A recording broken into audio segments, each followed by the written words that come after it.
Good Saturday morning. I wanted to get on with this video before we have to get on with our day. And since I wanted to go ahead and get on with it, and I'm not actually dressed yet, I'm once again not in the screen, which is fine. I don't need to be in the screen for the subject matter.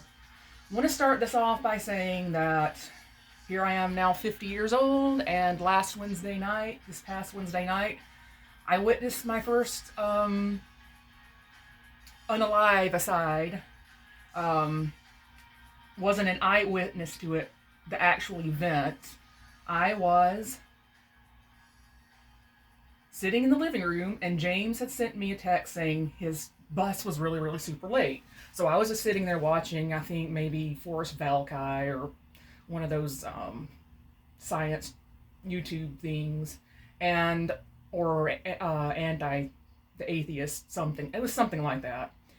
And I've heard gunshots plenty of time around here in Tacoma. I know what a gunshot is in comparison to a firework or an engine backfiring. It has a distinct sound.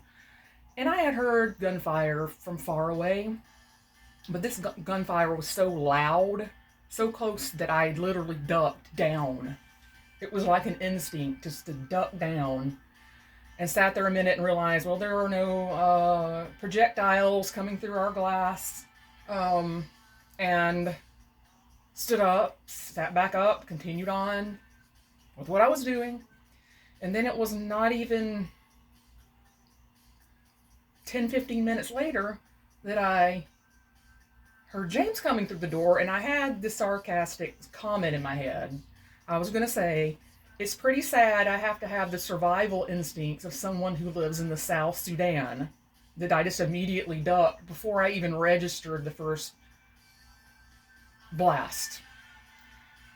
Before I could even open up my mouth to start saying that, James said, "Come look, the highway is blocked off by a bunch of police officers, and the traffic is being diverted down our street." Well, I've learned to tune out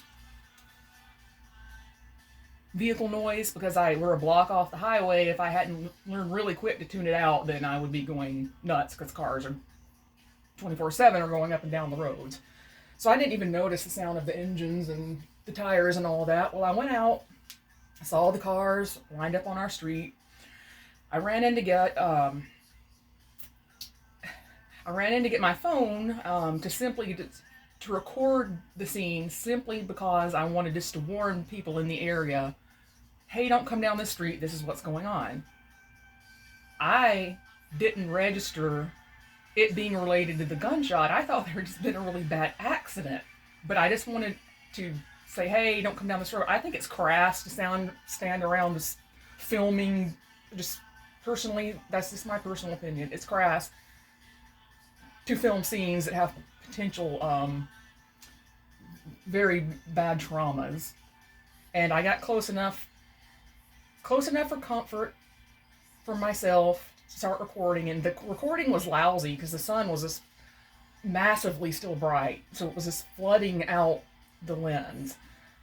But it wasn't flooding out the screaming that sounded like those indoctrination cartoons that religious child abusers show children in church of what's going to happen if they go to hell, and that horrific screaming was what it sounded like. And you could kind of see off in the corner the dead body, because it was like right there, a block from us, on the opposite side of 119th Street, opposite of the Arco. When I got up Thursday morning, I couldn't go to work. And the fact that I could go to work Friday, I don't know how I did it. I guess I just had to. Somebody had to be there to cover courtrooms. So that's what happened to me.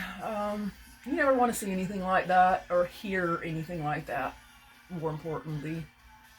Anyway, to move on to the subject. So, if anybody's been following, like,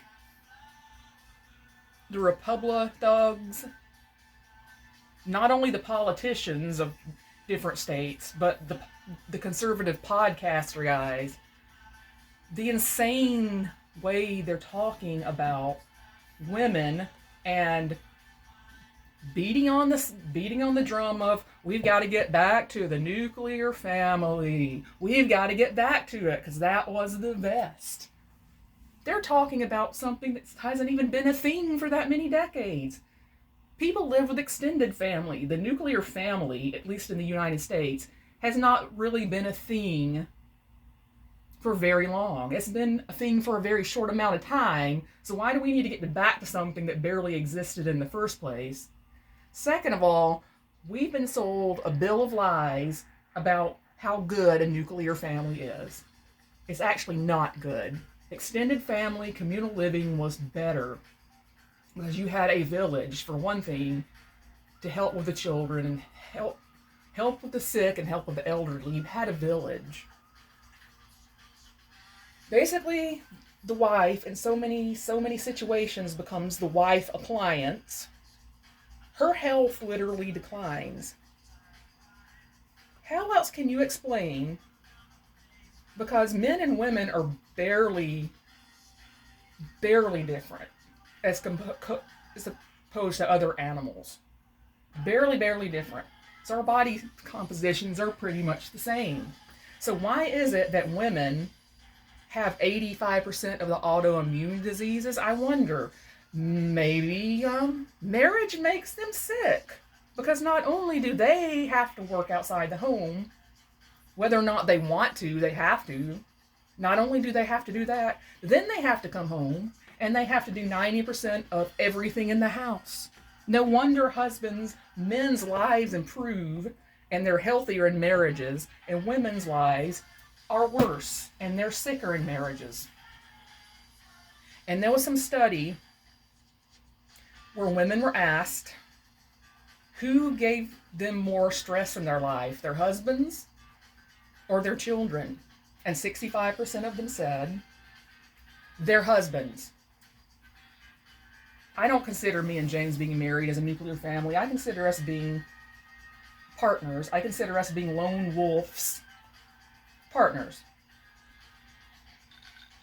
Nuclear family is BS. It only benefits capitalism, and it benefits men. And what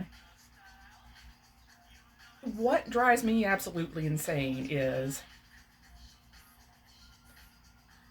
men want to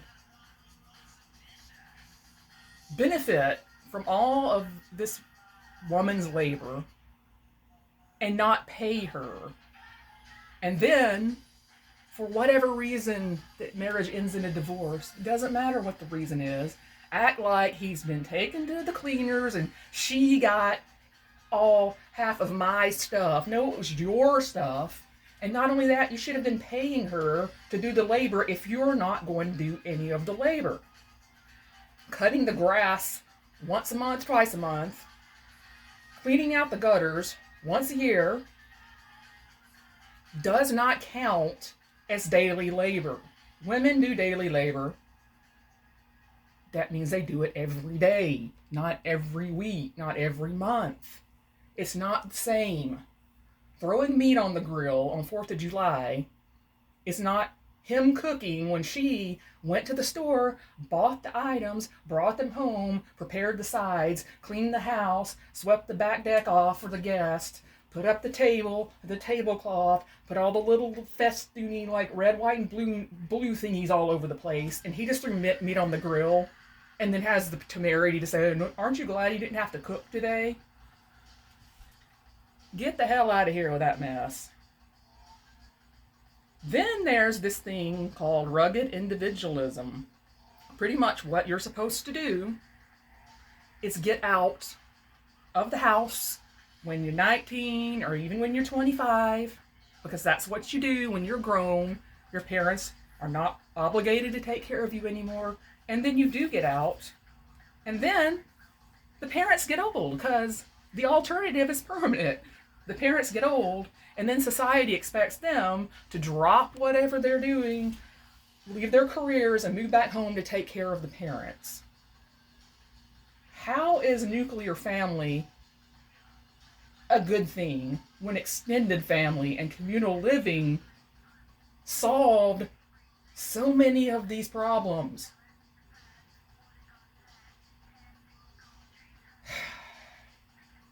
And like I said, if in the United States 86% of men are responsible for the violence, 88% of men are responsible for the violence, that means an awful huge percent of them are abusive.